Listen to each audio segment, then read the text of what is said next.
Hey everybody, welcome back to my channel. So this is Disney Avenger and I'm joined once again by Rogue One Trash. So we are going to continue on our spoiler review of Avengers Endgame, but this is not really so much of a review of the movie, it's more of an analysis, particularly on the two most important characters of the MCU, which is Captain America and Iron Man, how their 11-year arc journey has now come to an end, and we're very sad about it, and we're gonna miss them, and hashtag Stony lives on forever. Anyway, so yeah, we're just gonna talk about those two characters. We did a video about 2 weeks ago reviewing the movie, and we did an analysis of all the characters.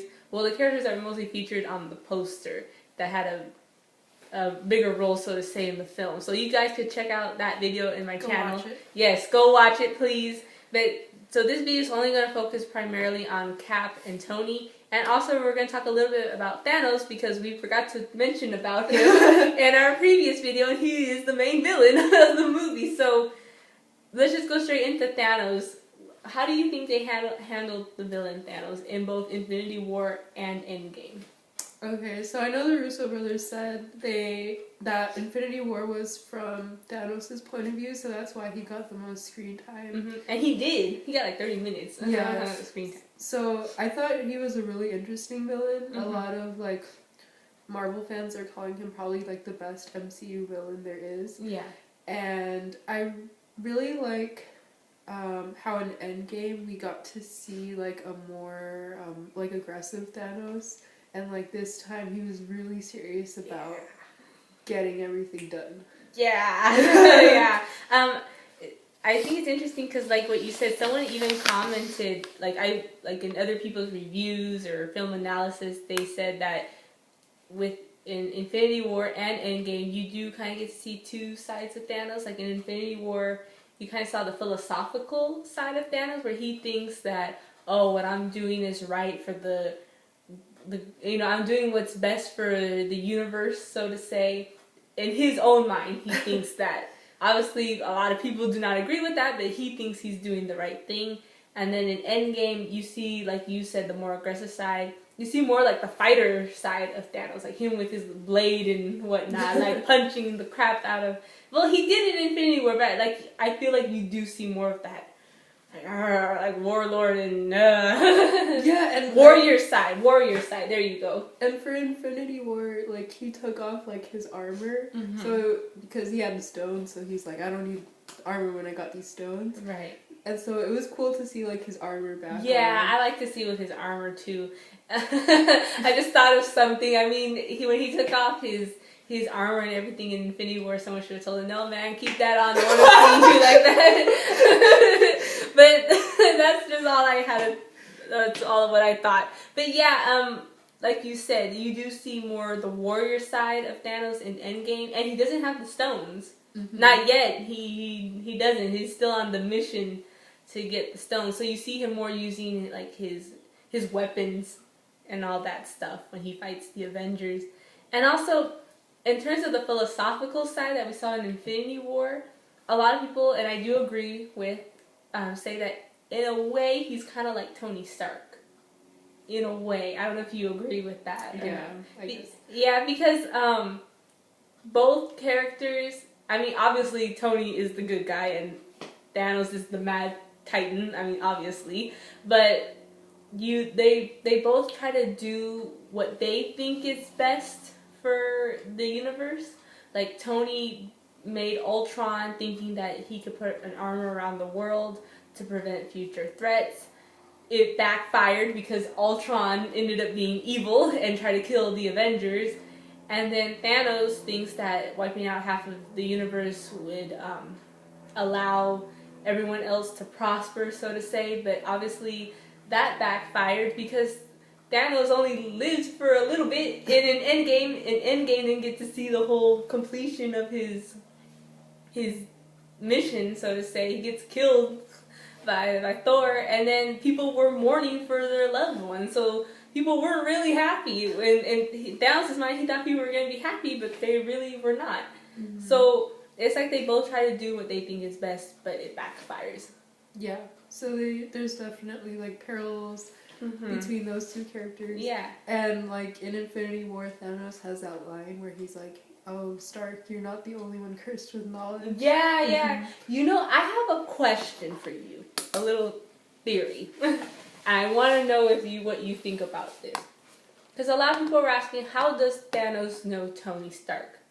And some people were saying it could have been because in 2012, in the first Avengers movie, when Tony flies up to space to launch the missile towards the ship, and I guess that's how the Chitauri discovered who the Iron Man is and sent the message to Thanos, and Thanos is now aware of who Tony is. But then I'm wondering, what if somehow, somewhere with this whole time travel heist confusion, that's how Thanos figured out who Tony is? Yeah, like through the whole nebula and the Yeah. Wi-Fi connection scene. Yeah. I wondered now because, 2014 Thanos got dusted by Iron Man, but who's to say that, in an alternate universe, another Thanos knows? I don't know. I wonder. I just wonder how Thanos could have known who Tony is. I could see that happening, like a different reality Thanos, like figuring out the nebula. Yeah, and then telling current MCU Thanos about Tony. I don't know. Something could have happened there, and he probably knows about Tony. So I don't know. I don't know if you wanted to add anything on to that or. No, I think that's like definitely like a possibility. A possibility, huh? And then also, if you guys both notice, both of them have daughters. Both of them have daughters, but one of them obviously loves his daughter Morgan. I love you 3000. The other one, not so much. He basically treated them as nothing. He just raised them to be assassins. Particularly Nebula, he didn't care for at all. Only Gamora he favored. But at the very end, all three, Morgan, Gamora, Nebula, they all continue their lives now without a father. Yeah. So Thanos and Tony Stark are in a way the same. But just one's on the light side of the Force and the other's on the dark side of the Force. But yeah, I mean, that's basically what I've noticed in terms of the comparison. They also both wield the gauntlet. I mean, Thanos wiped out half of the universe, and then Tony just wiped out Thanos and his army. Yeah. Well, and then the Hulk did too, but that's a different story. So yeah, I mean, I guess that's just my thoughts on Thanos. Do you think overall he is one of the best MCU villains? I think he's probably the best MCU villain. I know other people think it's Loki and Killmonger. But it's definitely more interesting to see like a villain who has more of a reason to like want to carry out a purpose than just like, oh, I want world power.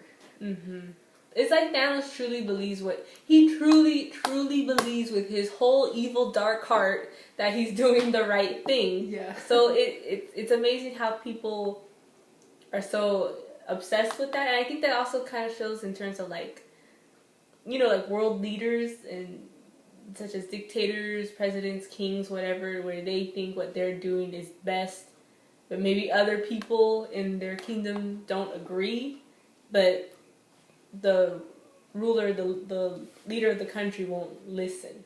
Yeah. And then it obviously ends up backfiring because that's not what the people wanted originally. So this is the case with Thanos.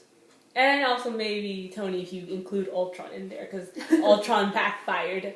So yeah, that was our thoughts on Thanos. Now we're going to move into the main topic of this video, Stony. Hashtag Stony, Steve Rogers and Tony Stark. We will miss them so dearly. So first off, I just want to talk about the actors, Robert Downey Jr. and Chris Evans. I'm going to miss them so much. I really am. I think those two actors work so well in the MCU. They play really good like frenemies. Yeah, they do. But what I find interesting is how both actors like they had their movie, so to say, that people could recognize them from before the MCU. Like Robert Downey Jr. when he was a teenager, he was in like those teen movies during the 80s, like with Molly Ringwald, or he was also in the biography movie of Charlie Chaplin, which I think he was nominated for an Oscar. And also Chris Evans, people recognize him from the Fantastic Four movies as the Human Torch. So they had some movie where they were able to be recognized by fans and other audience members, but they never had the movie where it's like, that is the movie that I want to see Chris Evans and Robert Downey Jr. and like that is their movie. And it's not until they join the MCU that it's like their role defined them as an actor. In my opinion, like. Because Robert Downey Jr. before, we mentioned this in the other video, he was in and out of rehab, he was on drugs and alcohol, he had a difficult relationship with his own father, he was blacklisted by Hollywood, and now look where he is now. He's like one of the top A-listers in Hollywood because of the role of Iron Man. And then Chris Evans, he would do like these like so-so movies, and Fantastic Four wasn't that well received. And now people see him, and I mean, obviously, aside from his attractive good looks, he is trying to do more roles. He's even taking himself more seriously. He wants to be a director, so he's trying to work his way up into Hollywood.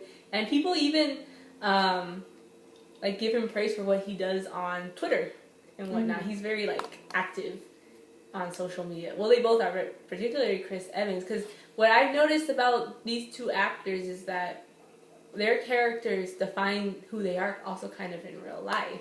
Because Captain America, knowing he's like the symbol of the country and very political, Chris Evans is very political on Twitter. Like, anything you see of what the government does, Chris Evans will voice out his opinion. So he's very active in that department. He even went on a USO tour with Scarlett Johansson, supporting the army and whatnot. So he takes his stand in certain issues, kind of like Captain America. And then Robert Downey Jr., if you guys see him at interviews and premieres of movies, he's very dressy and stylish. He could make an entrance like Tony Stark in the movies. I just find that amazing that their characters kind of also in a way became a part of the actors' lives. Yeah, and I think RDJ definitely has that Iron Man flair. Yeah, he has the flair. He has the flair and the sass. Maybe Chris Evans is not goody two shoes like Steve Rogers in real life. We know that. Even Robert Downey Jr. once, one time an interviewer asked the Avengers cast when they were doing Age of Ultron, they said, which actor is not like their character in real life? And Robert Downey Jr. says, Chris Evans has a potty mouth. And they all just laugh. But aside from that, Chris Evans, like I said, he does voice out his opinions. Like Captain America, he's like, no, I will not sign that. I have my moral ground.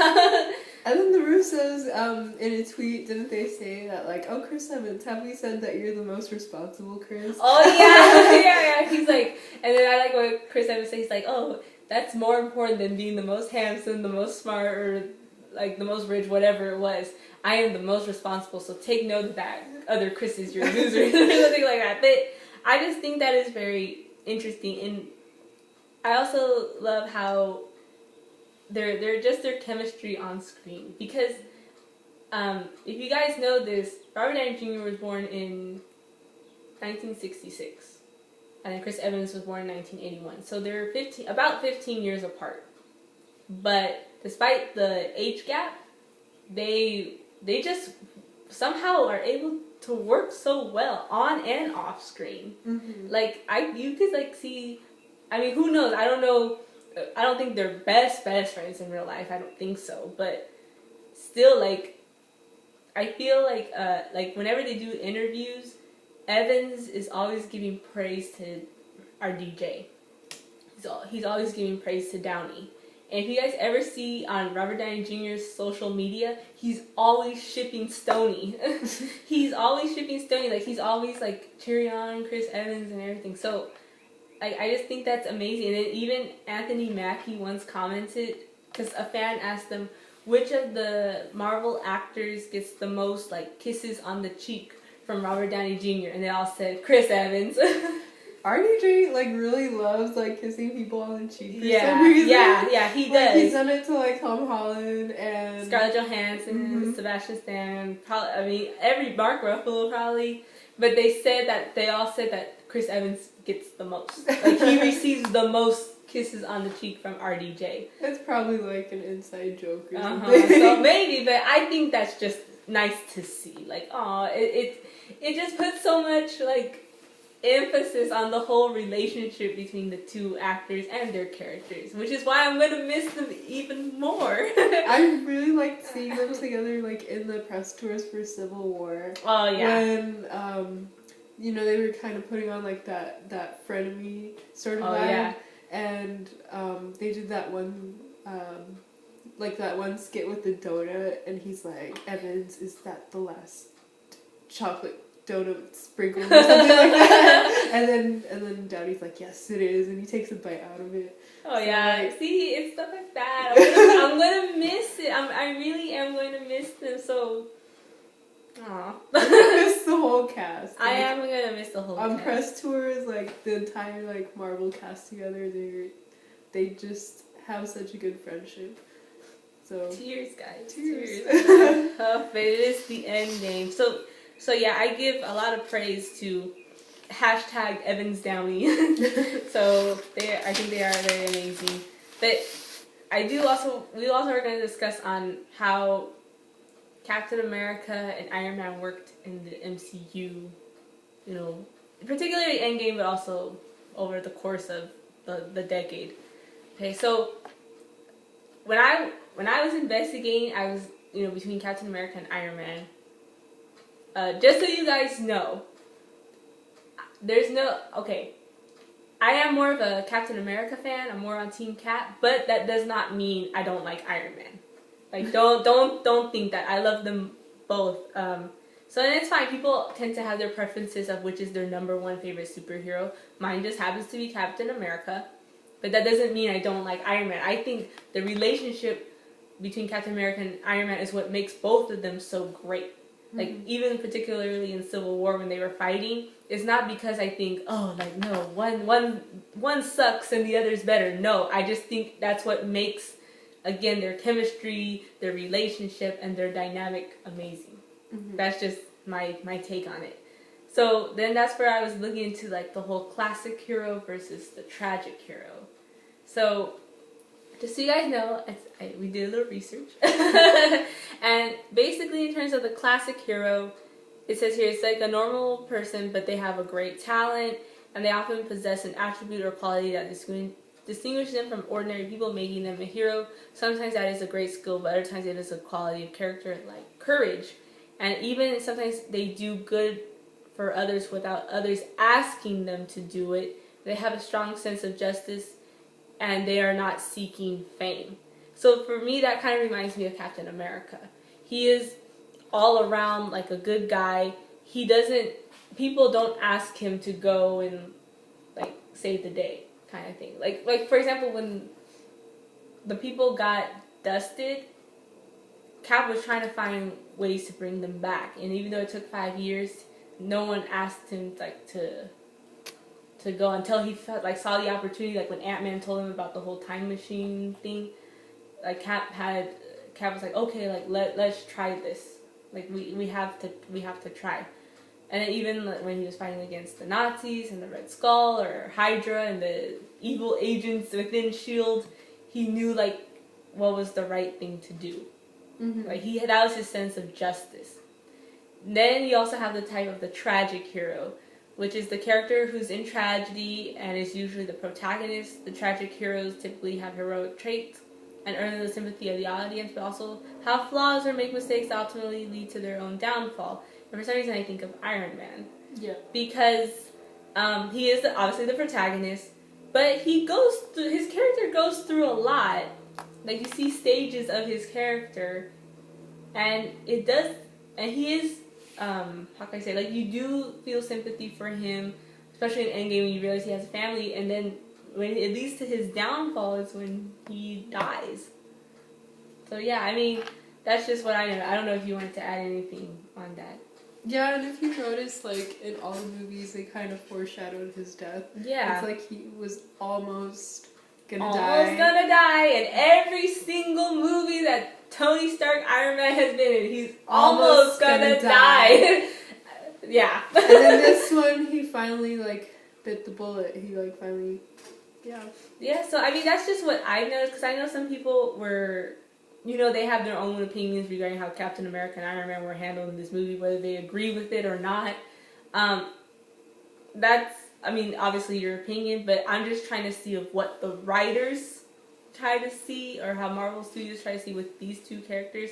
And that's basically what I saw. I saw the classic hero, which is Captain America, and then I saw the tragic hero, which is Iron Man. Because when I also think of classic hero, Captain America not only showed courage despite all he's been through, but kind of like in like most of the like those epic superhero movies or even like fairy tale movies, the guy, the main guy, the lead guy, the protagonist gets the girl at the end. Mm-hmm. And that's what happens. Captain America gets his true love at the end. And then Iron Man, because he starts out with, you know, I mean, all the MCU characters have flaws. None of them are perfect. But Iron Man's flaws are more noticeable, I guess you could say, more obvious, especially in the first Iron Man movie. And he goes through a lot of stages learning of the type of person he should be. And the audience feels, you know, understands the journey he's going through. And it does lead to his downfall of him learning what it means to be a true hero, so to say. Mm-hmm. So, yeah, that's just my take on it.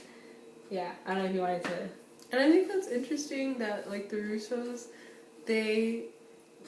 people were saying, you know, it's like an all or nothing. Like, when people were coming up with theories, they were like, oh, it's all or nothing. Either, like, all the heroes are gonna die, or they're gonna make it out of this one alive. So it's interesting to see that the Russos gave us both. Like, they gave us a happy ending, and then they gave us a sad ending. Tragic that ending. is true. Yeah. That is true. Yeah. Oh my gosh, yes, she has a point. You do get that. You get the happy ending for one hero, the classic hero, which is Captain America. He gets the girl at the end. But then you also have the tragic ending of the tragic hero, where the hero learns valuable life lessons in which he realizes, like, okay, I have to do this for... And that's even what Tony Stark's father said. Like, you gotta do it for the greater good. So, I like that. I think it's funny how, like, before watching Endgame, when fans were, like, coming up with all these theories, in their minds, they were so set on, like, okay, either all the characters are gonna die, or all the characters are gonna get a happy ending. Yeah. Like eating shawarma again. Oh, yeah. But I don't think anybody saw this coming. Like, yeah, well, I will say this about the Russo brothers. I'm going a little bit off topic here, but regarding the Russo brothers, if you ever notice their movies, even with the Winter Soldier, they take the idea from the comic book, but then they put it in their own way to make it not predictable. So that's something I've noticed, which works in some cases. Maybe some people are expecting one thing for something in the comics to see on screen and it doesn't happen.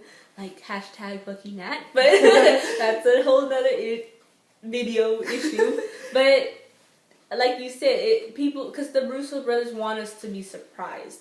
They don't want it to be too predictable. And I wonder if... maybe they didn't want to do the whole Captain America death storyline, because it was, when you really think about it, for many people, that's what they were saying for years. Even I was saying it. But then when you really think about it, it was very predictable. And maybe they didn't want to do that because they're like, no, that's too predictable. We want to surprise you and give you all these twists and turns so you could gasp in the movie theater and awe. So, but that is true. I mean... Captain America and Iron Man are like the yin and the yang of the MCU. It's those two characters that bring balance. They bring balance to the force. but they're both obviously the good guys, and they're not But I that is true. One got the happy ending, and the other got the sad ending. Now some fans are probably complaining, saying Tony didn't deserve that, Cap didn't deserve that, like that Cap was selfish to go back in time, that Tony already had his life. Why did they do that to him, kind of thing. But it was foreshadowed, and when you really look at it from that perspective of classic hero and tragic hero, like from a literature perspective, because that's also what like books and myths also they talk about those kinds of heroes. That's what they were going for. That's what I've noticed of what they were going for. Mm-hmm. The classic hero and the tragic hero. Yeah, I think they definitely did bring out those archetypes, and also in the comics, I think there is a storyline where Iron Man does he sacrifice himself. Yeah, and then there is a storyline where Steve gets old. Mm-hmm. Yeah, so it's not like it didn't happen. It's nothing new. It's nothing new. It's just that I guess the most popular one is the death of Captain America versus old Steve, but they went a different route. Mm-hmm. Yeah.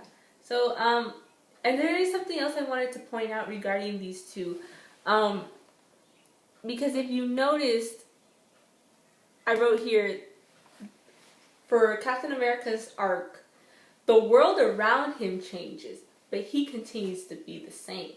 Yeah. He sticks to what he believes is right. For example, in the first Avenger movie, when he's in World War II, he knew that it wasn't so much about what the scientist said, you want to kill some Nazis? He's like, it's not about that, I just don't like bullies, I don't care where they're from. And then that idea also transfers to the Winter Soldier movie, where these are, it's an American agency, S.H.I.E.L.D., right? But they were infiltrated by Hydra. And again, Captain America's like, no, what they're doing isn't right. They're about to kill all these innocent people, with the helicarriers. So we have to stop them. And then plus, they tortured my friend. We definitely got to stop them, right? And then also with the Accords and Civil War, they're taking away our rights. That's also not correct. We have the freedom, to choose. It's one of our amendments, people. It's our First Amendment. We have the freedom of speech. So the world around him changes, but he still is the same. He still keeps his values. Yeah. And we'll get into this a little later, but that's probably what at the very end, in Endgame, why Mjolnir saw him as worthy. Because he stuck to what was right. Mm-hmm. No matter, it's kind of it kind of reminds me of people who go through persecution, maybe due to religious beliefs, and no matter what happens around them, they still know what they truly believe is correct, despite the fact that they're being persecuted. Mm-hmm. And I kind of see that with Captain America. No matter what happens to the world around him, he's still stuck to his beliefs and his moral values. Yeah. Yeah, and then with Tony Stark, on the other hand, the world changes and Tony changes with it. Yes. He changes because in the first Iron Man movie, he starts out selfish, and then he's like a party boy, and he's partying with all these women around him, and then going to casinos, and then he gets drunk. But then in the Avengers movie, he learned, he finally, learned, he did a selfless act. But then in Iron Man 3, he suffers from PTSD. He's going through trauma, and then he's all worried about protecting Pepper, which is why he builds all those Iron Man suits. And because of the traumatic event, you notice that he becomes a workaholic. Yeah, even like his dad. Like his dad, because he built all the Iron Man suits, and then in Age of Ultron, he builds Ultron. And we're gonna get into Wanda's little visions in a moment, but he's so hell-bent on building this armor around the world. He's like, and then that's why Pepper said in Endgame, will you ever rest? Because that was one of my biggest failures in my life, is that I could never get you to stop. Yeah. So he becomes so it's he goes from one stage to another. it's like, so Steve stays the same despite the world changing, but when the world changes for Tony, he changes with it. And like even with like Civil War and the Sokovia Accords, he was willing to go along with what, you know, Ross. You're right. Yeah, Ross. General Ross was saying, and because the world was changing and like the world was asking this of the Avengers, they were asking the Avengers to be controlled. Yeah, he was so willing he's to like, go we along gotta with go it. with this. Yeah, we gotta go with it. But then at the end, he realized that maybe what Ross was saying wasn't right. Because then at the one point, he was willing to help Cap until the whole Bucky incident happened. But I just thought that was a very... Again, the way they handle these two characters, you guys notice a lot of like symbolisms and the whole archetypes and everything. I think it's really interesting. So yeah, I mean, I don't know if there's anything else. Oh, and then regarding Tony, he even learns to become a mentor to Spider-Man. Oh my gosh, yeah. I love, people are calling it like #Iron Dad. Yeah. It's like he had Harley, he had Morgan, and he had Peter. Yeah, and then I think with Spider-Man, this particular Spider-Man, Tom Holland's version of Spider-Man, he is the Uncle Ben to Spider-Man. Yeah. He is the Uncle Ben, because obviously Marvel already mentioned this before, that they weren't going to do the whole origin story of Spider-Man again.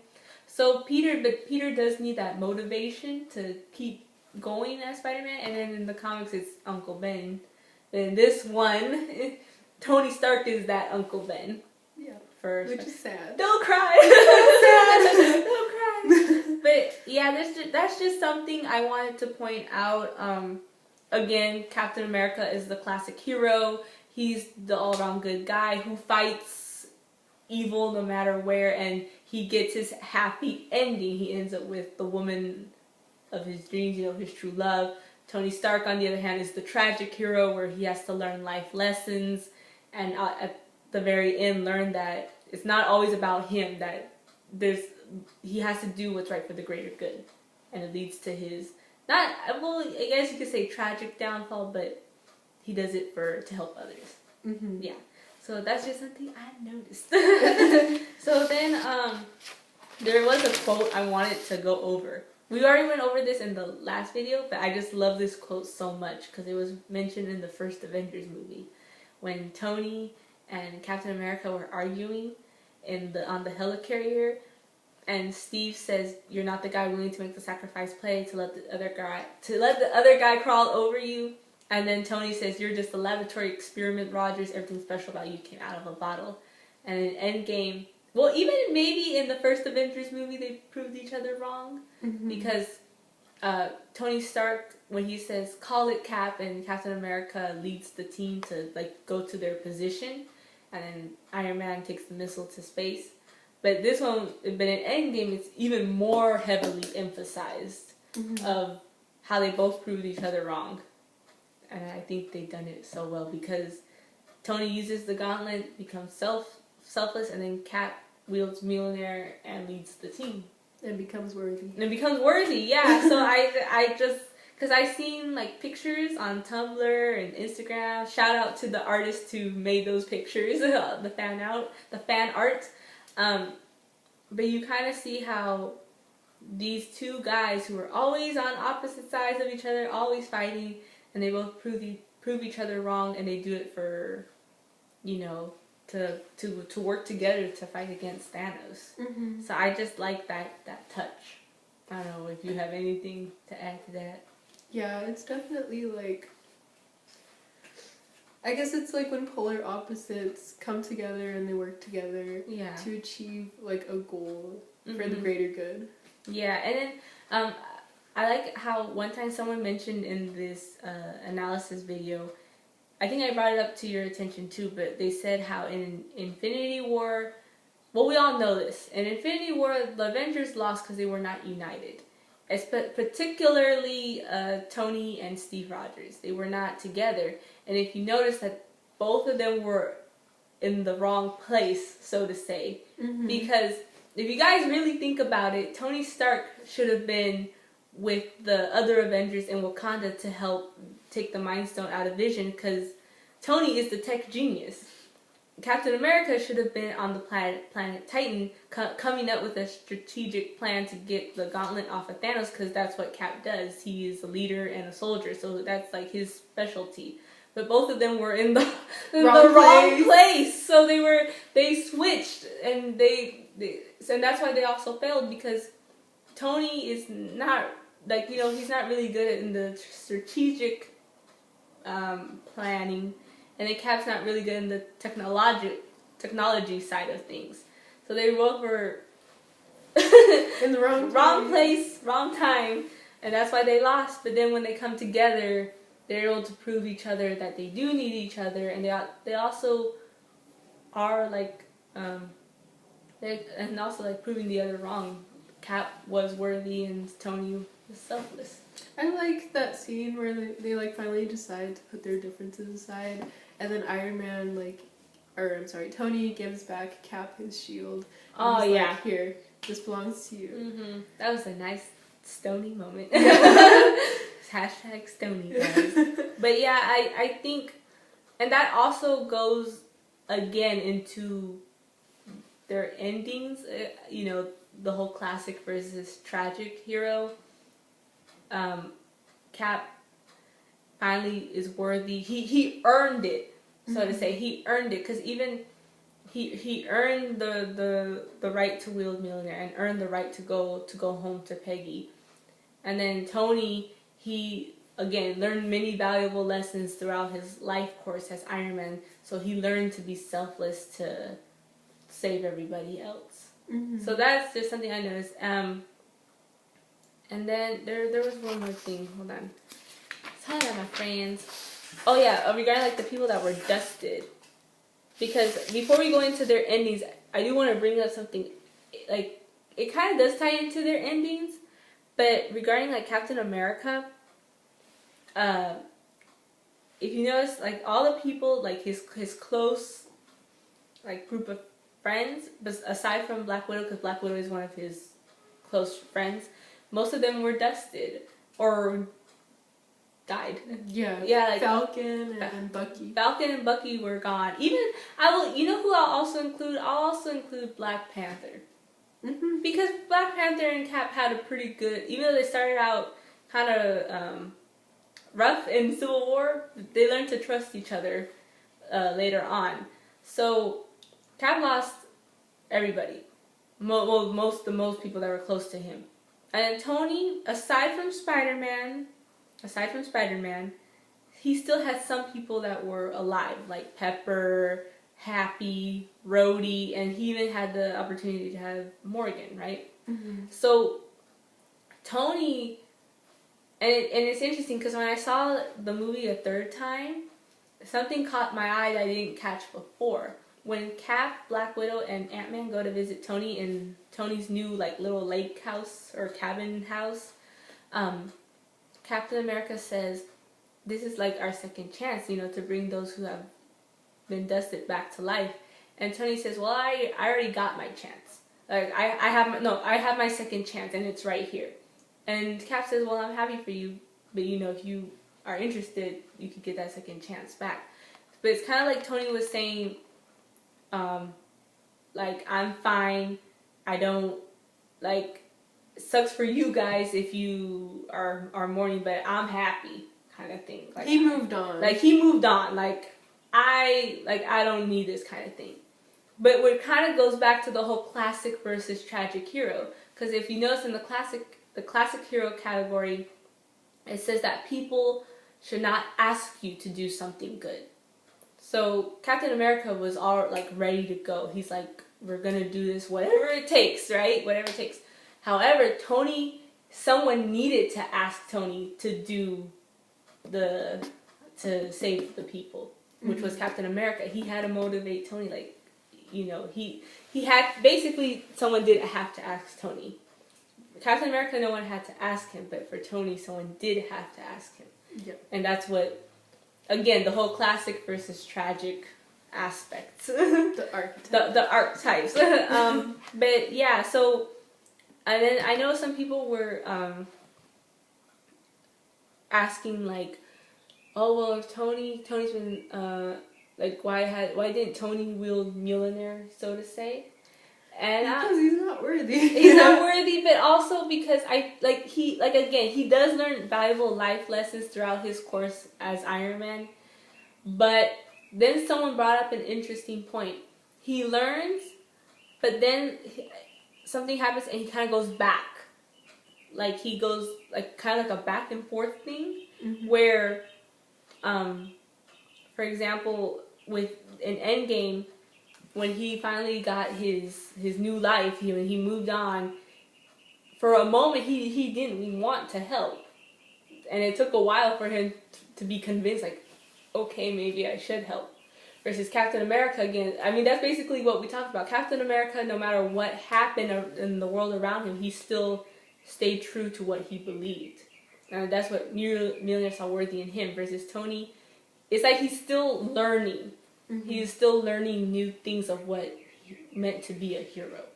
That's just something I've noticed. I don't know. Like, that's the way I could word it at best. I don't know if you could word it better than me, or how you would say it. Well, I think it's just that he moved on, and he had a life where he was like, I have everything I need here. Yeah. Like, this is my happy ending. This is my happy ending. But he kind of did need that little push. Yeah, he needed the push. And he also had to, like, look at that picture of him and Peter. Of Peter, to be reminded, like, okay, there is somebody I do need to bring back. Yeah, like, not everybody is happy, so to say. So it's like in that scene, just that scene, he was thinking, well, I'm happy, but too bad if nobody else is happy. But like you said, he needed that push until he realized, okay, maybe I do need to do something about this. So like Tony learns a lot through his course as Iron Man. He learns a lot of valuable life lessons. His Captain America, he's already like true to himself, like, no, this is what I know is the right thing to do, and no matter what happens, this is the right thing. I also noticed that Tony holds on to, like, the grudge between him and Cap longer. Like, right from the get-go, Cap was like, if you ever need us, here, call us. And he never called. And Iron Man never called until, like, the last moment when it was too late. And then, he made that phone call. If only he made that phone call. And he kind of places all the blame on Cap. He's like, where were you when we needed you? You know, he was right a phone call away. Someone did bring that up, actually. Okay, I remember, like, looking through the comments. I think it was on Instagram, and somebody brought that up, of, like, how when Tony arrives on Earth from the help of Captain Marvel, and like you said, he's like, where were you when I needed you? And then someone wrote in the comments, didn't he have the phone to call Steve Rogers? And he did, and then he didn't click. He didn't click. It's like, you could have dialed and all of this would have been solved. See, okay, how it should have ended videos, we have a request for you. You should do how it should have ended if Tony did make that phone call to Steve Rogers ahead of time in Doctor Strange's little house. None of this would have happened. We still would have had Tony and Cap together for more Marvel movies, but whatever. But that is true. That is very true. Wow, so many things we notice when you see these movies. But yeah, yeah. But yeah, I do agree with that. It's like Tony. Yeah, he was very upset with Cap, but then Cap did tell him, you know, if you need me, I am here. And even Cap says in his letter, I know what I did was wrong. I shouldn't. This is going back to the whole Bucky situation. I shouldn't have held that secret from you. But yeah. Yeah. So. And I think, like, the Russo brothers have, like, stated that Cap, like, always knew he was worthy, but he was just so kind that he, like, didn't want to offend Thor. I heard that. Okay, I will say this. I even though it's confirmed by the Russos, I still kind of like the theory where Cap became worthy after he told Tony the truth. about Bucky, because I feel like that has more weight to it, more gravitas, versus Steve just knowing, oh, like, I can pick up Mjolnir, but I'm not going to do it now in front of everybody and embarrass Thor. I just feel like that doesn't have enough character, emotional weight to it, versus him telling the truth about what happened between Tony's parents and Bucky. To me, that has more oomph to it. So, yeah. I guess I can see that happening. I can see, like, both reasons being why, because I feel like both of them are, like, in character with Captain America. Yeah, it's like Mjolnir. Whether it's because he was always worthy or not quite yet, I still like the idea of Mjolnir, like, telling Steve, you're almost worthy, Steve, until you tell the truth about what happened between Bucky and Tony's parents, then you'll be worthy to pick me up. But other than that aside, I still think the final battle, I mean, just what goes on in the final battle alone is one of the best moments in MCU history. Because, again, it goes back to that quote between Tony and Cap where they were arguing in the first Avengers movie. Basically, Captain America saying that Tony Stark was selfish, and then Tony Stark telling Captain America that he's nothing, that because even Tony, do you remember in the first Avengers movie where Tony teases Captain America and he says, who is A, wearing a spangly outfit, and B, none of use? Do you remember that? Okay, yeah. So it kind of also goes back to that where, again, Cap saying that Tony's selfish, and Tony saying that Captain America is useless and worth nothing. But in the final battle of Endgame, both of them prove each other wrong, and I just love it. I love seeing that. Again, whether you guys are a huge fan of Captain America or a huge fan of Iron Man, or you love both or you love neither, I don't know your preference. I don't know, but that's what I think is what makes those two characters so great. It's their bickering, their clash, but also their friendship and their chemistry that just makes the stories of the Marvel Universe so awesome. I just love it. I love it so much, which is why we had to do this video. But now, that aside, we go into the endings, which actually we saw this picture on Tumblr. And this has to go with Captain America's ending. Because I know a lot of people, again, were saying, like, oh, Tony didn't deserve to die. It should have been Captain America who should have died.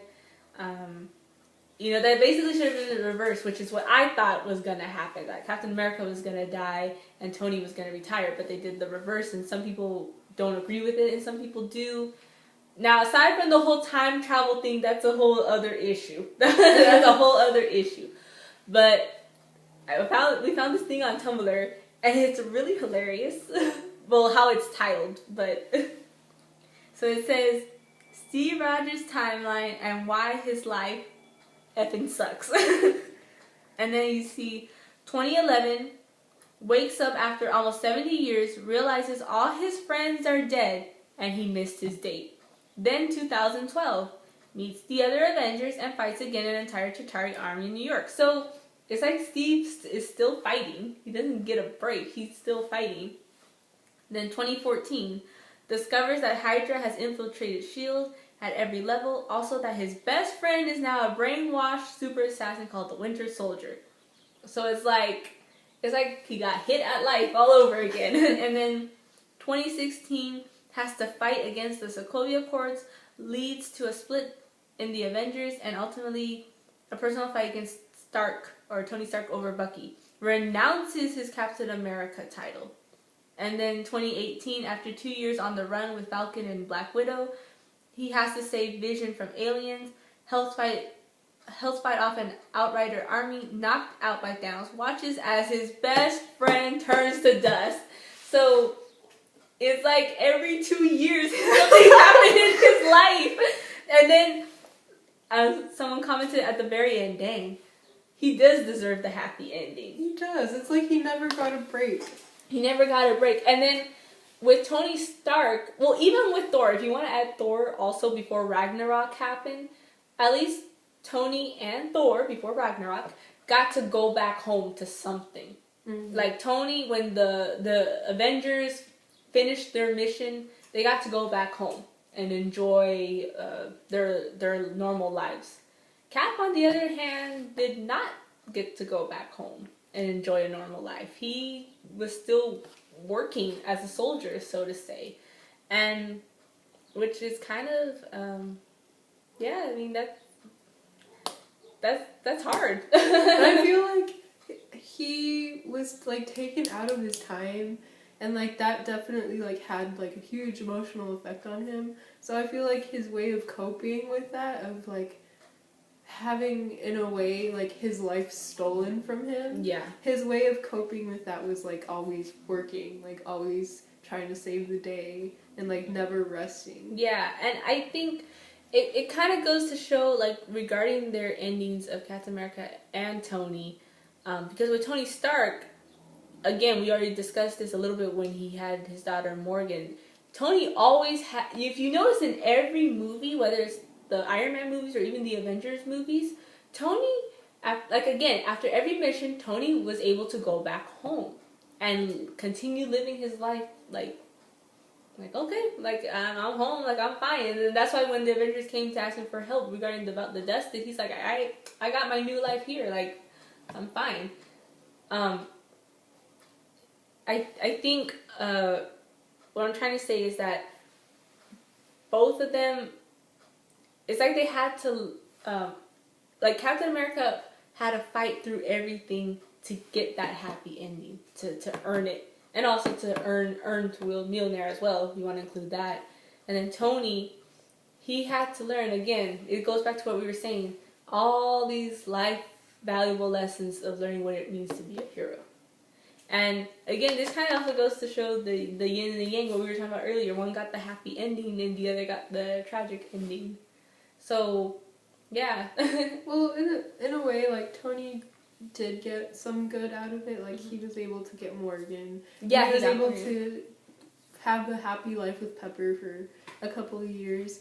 And like after Steve saw that, he was kind of like, okay, like now that the universe is at peace and I was able to see like the happy life that Tony had, like maybe I deserve that now. Maybe I deserve to do something for myself now. Yeah, and I think it's one of those things where, again, it goes into the whole yin and yang of Iron Man and Captain America, where on Iron Man's side, because again, like we said before, he learns valuable life lessons of not being selfish.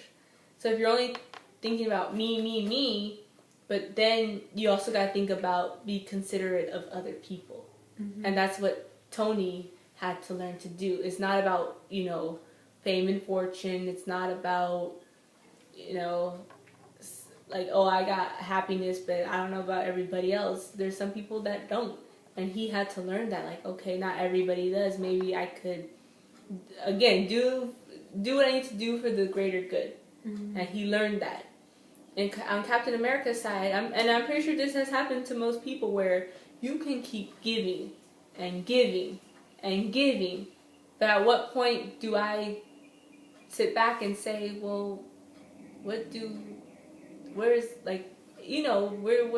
I keep giving and giving, but I don't have my happiness. Mm-hmm. Or you don't give anything for yourself. Yeah, you don't give anything for yourself. Like, there's that one little break, so to say. No self-care. No self-care. And it kind of also goes back to the Winter Soldier movie. Do you remember when Steve went to go visit Sam at the counseling, therapy group? And Sam Wilson asked Captain America, well, what makes you happy? And Captain America says, I don't know. And then Falcon continues, like, come on, there has to be something that makes you happy. And Captain America's like, I don't know. So because everything that he knew and loved is gone, or turned into a brainwashed assassin. So, I mean, you do see the whole opposite side of things. One had to learn to be selfless, and the other had to work hard to earn that happy ending, to be worthy.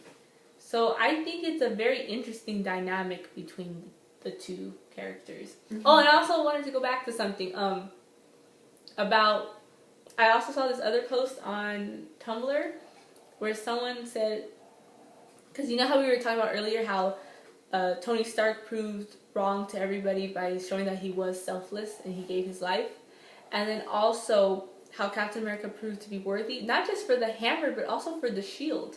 And this is why, because in Age of Ultron, Thor said, "You're all not worthy," and then everybody laughed about it, right? Because nobody could pick up the hammer. Then in Civil War, when Tony and Cap had their fight and they finished, Tony Stark is like, "You don't deserve that shield. My father made that shield." So, in a way, if you look at Captain America's storyline, there was the whole thing that he in those two movies, in that moment, he not yet was able to wield the hammer, hasn't earned it yet, and that he didn't deserve to have the shield. Or even if you go back like to the first Avenger movie, his captain, I forgot his name, but he's like, "Are you sure?" The Colonel guy? Yeah, the Colonel. Tommy Lee Jones' character? Yeah, his character, I forgot his name. Uh-huh. But he tells the scientist, "Are you sure you want to give him the serum? He's too skinny." Like, even from like the very beginning, yeah. people are telling him that he doesn't deserve, all the things that he has. Yeah, like he deserved nothing, basically, because he's a nobody. Yeah. That he did not deserve anything. That he doesn't deserve the girl. Why would the girl go for him?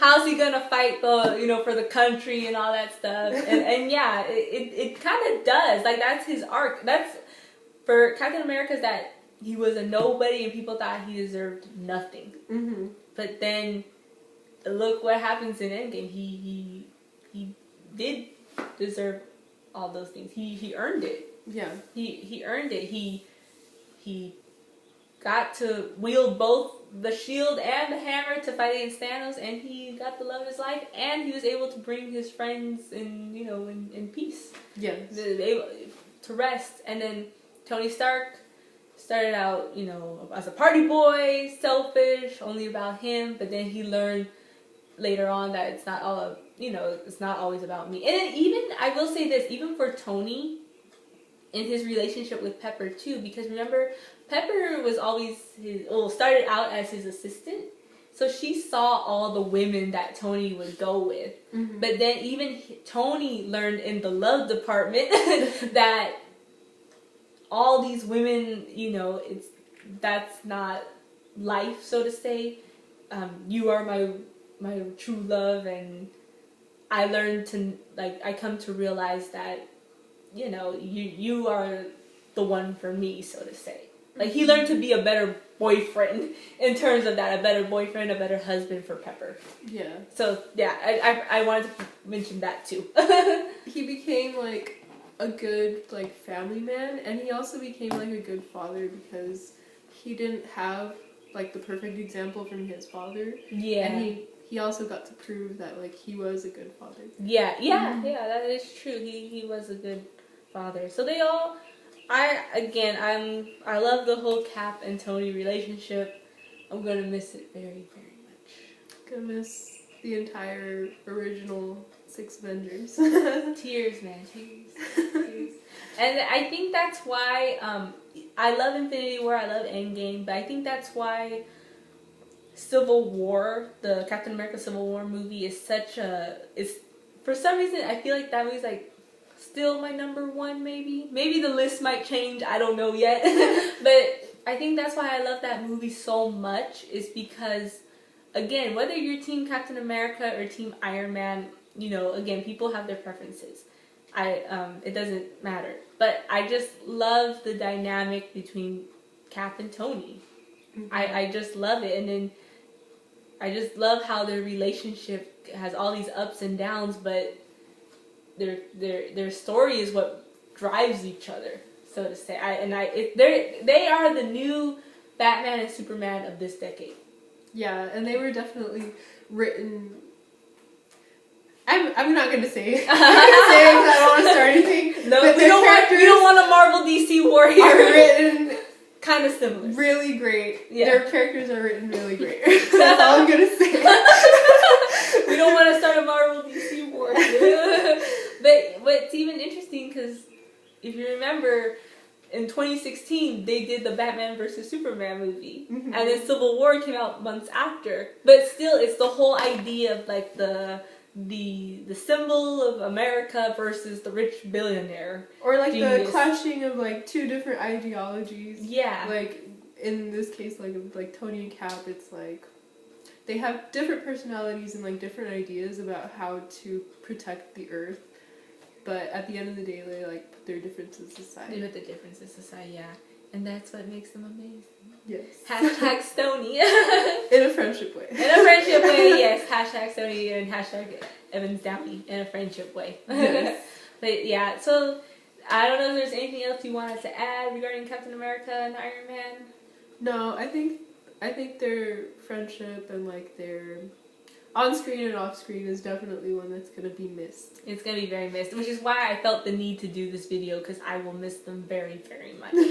So thank you so much. Shout out to Chris Evans and Robert Downey Jr. for making the best, time of our lives throughout this decade, the 2010s of the Marvel Cinematic Universe.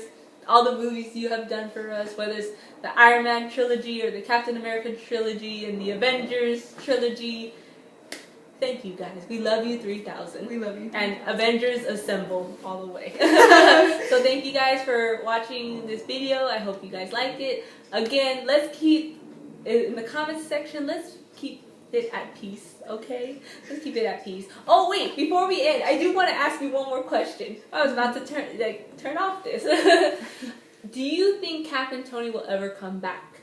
Yeah, definitely. Like they're both scheduled for cameos in Spider-Man Far From Home, so definitely cameos. Okay, but do you think they could come back in other movies in a different, like, how can I say it? Like, can you see an AI Tony Stark and an old man Steve Rogers somewhere down the line? Yeah, I think we're definitely gonna get like an. If we don't get like an AI Tony, we're gonna get at least like more video recordings of Tony or flashbacks.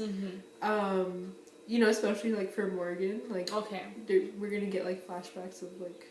Do you think she'll be the new Iron Woman, Iron Heart or whatever? If Marvel wants to do that, they can.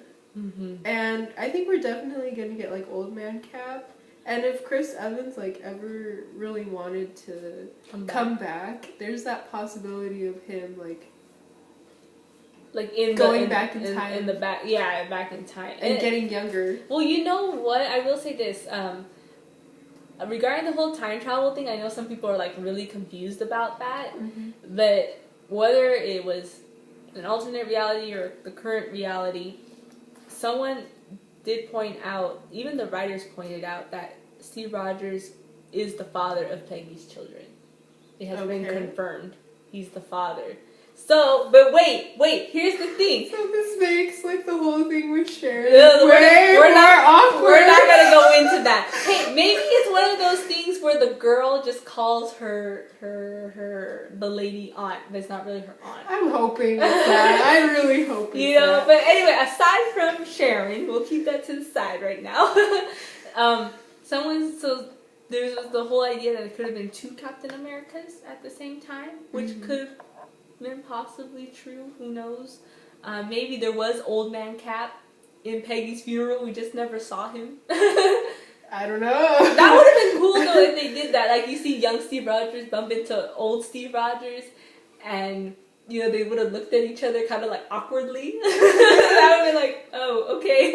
Like you look familiar, but okay. But yeah, it kind of reminds me of, like we mentioned this before in our other video, like Terminator. Where Kyle Reese has to go back in time to be with Sarah Connor so that John Connor can be born. So, and that, remember when I brought this up to you? Okay, when Steve goes back in time and he sees Peggy through like the window and he sees her desk. Be honest with me, Joyce. If Peggy was married to another man that was not Steve Rogers, if this man were to walk into her office and see a picture of her ex-boyfriend on the desk, would he not be suspicious? I'd be like, why do you have a picture of him and not me? I mean, really, like, in most relationships, that's what they would say. Yeah, I guess. Okay! Like, or even if it was vice versa. If the husband had a picture of his ex-girlfriend on the desk and the wife walked into the room, she'd be like, honey, why do you have a picture of your ex on there and not me? So that's why for me, when every time I see that, it makes me wonder if there were two Captain Americas at the same time, and maybe that was always Captain America's destiny, so to say, to go back in time so that those kids could be born. Because again, even the writers for the script said that in, like, for example, the Winter Soldier movie, you never see the husband's face in the pictures. Like when Cap goes to visit old Peggy, you only see the kids and Peggy, but you never see the husband. So there's theories that it was always Steve Rogers. I guess the Russo brothers are gonna have to, like... But here's the thing. Answer that. With time travel, it's gonna be brought up more frequently now, because now I heard that Spider-Man Far From Home is dealing with the multiverse. Yeah. And then you cannot tell me that in the sequels to Ant-Man and Doctor Strange that they're not gonna have to deal with it. Because in the Doctor Strange movie, the first one, the character Mordo was always telling Doctor Strange, do not mess with time, do not mess with time. And I just think, not just because of what Cap did, but for everything else, bringing 2014 Thanos into the future, and also, with Gamora and what happened to Loki when he took the Tesseract. Now it's all, all these alternate universes are now different. So to say, whether it's current or alternate universe, they're different now. And I just feel like Doctor Strange and Ant-Man, since they deal with time and the time vortexes, they're going to have to deal with that. And Spider-Man, because now you got Mysterio from the multiverse or something like that. So I think it's just, even though for some people it is confusing and that's like one of the plot holes in the movie, you're going to have to, I think Marvel is just going to address it later on in their movies and have fun with it. I think they are going to have a lot of fun with the whole time aspect, because now they're going to introduce characters from other universes. I really think that's what they're going for. I really do. So that's why with Cap and Iron Man, I ask if they're done, because who's to say that in an alternate universe that Tony Stark is not alive? Or even for Black Widow, who's to say that in another universe she's not alive? Yeah. And that in another universe, Captain America is never old. I guess, like, the whole time travel thing really opens up, like, a lot of creative, like, freedom for Marvel. Yeah. Like, there's basically, like, no rules now. There's no rules. Yeah, now they can introduce as many characters as they want from alternate universes.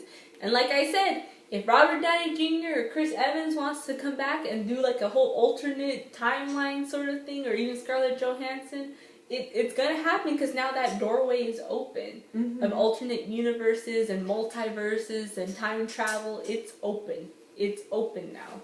Even though there may be potholes, but it's open. The doorway is...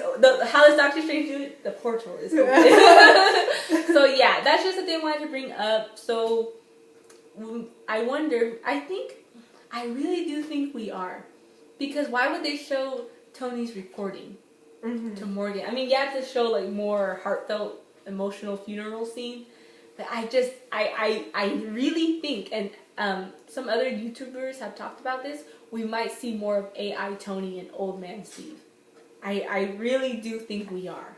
I think so too. I think so. Whether it is a brief cameo or they'll have, like, a larger pivotal role to play in a future Marvel movie, I just have a feeling. I have a feeling. And then, like, for example, there may be a new Iron Man. Captain America passed the shield on to Sam.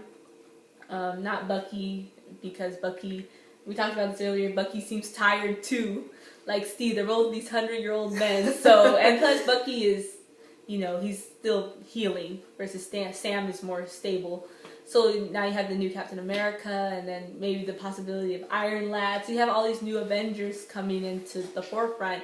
But I just still feel like AI Tony could be like a guide, like a Jarvis, and then Old Man Steve could also be like a mentor to the new Avengers. So in a way, they're going to be mentors, but in a different form. I don't know. That's just me. I like that theory. Yeah, I just think it's gonna happen. This is not the last of Robert Downey Jr. Chris Evans, okay? I will not accept that they're gone. I love them so much. Some move on, but not us. But not us. Not us, okay? But yeah, so that was I just wanted to add that before closing the video about their future, the whole time travel thing, and what could happen down the road in phase 4. And phase 5, 6, 7, 8, 9, 10, 11, and who else? That's how it's gonna go. Okay. Well, again, this is officially now the end of our video. Thank you for taking your time to share or watch this video with us. Again, in the comment section below, let's keep it peaceful. I know that some people may like our Team Cap or Team Iron Man. It's fine, but again, like I said before, whatever side you are on, whatever side of the Civil War you're on, those two characters are what make each other great, which is why I love their dynamic so much, okay? See, look, I got Civil War right here. Right here, Civil War. Okay? So, hashtag Stony, hashtag Evans Downey as friends. We'll miss them. We love them 3,000, okay? Thank you guys for watching, and as always, take care, like, and subscribe. Bye!